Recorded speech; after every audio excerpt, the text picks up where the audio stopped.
Alright guys, a quick one. Here, I'll detail how to turn off screenshot sound on iPhone. So if at the end of this you found this offer informative, please don't forget to like and then subscribe.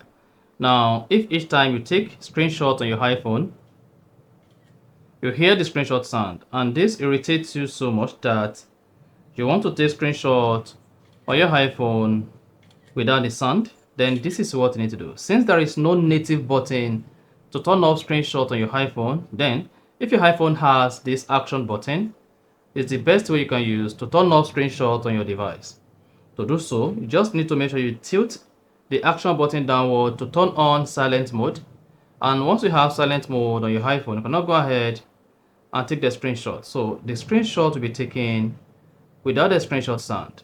But if this is in general mode or the silent mode is turned off and you take screenshot, you should hear this sound. So advisably, whenever you want to take screenshot on your iPhone and you want to turn off the screenshot sound, just make sure you turn on silent mode.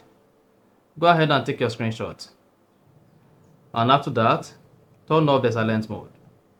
That's basically the surest way you can use to take screenshot on your iPhone without sound. So, if you found this offer informative, please don't forget to like and then subscribe.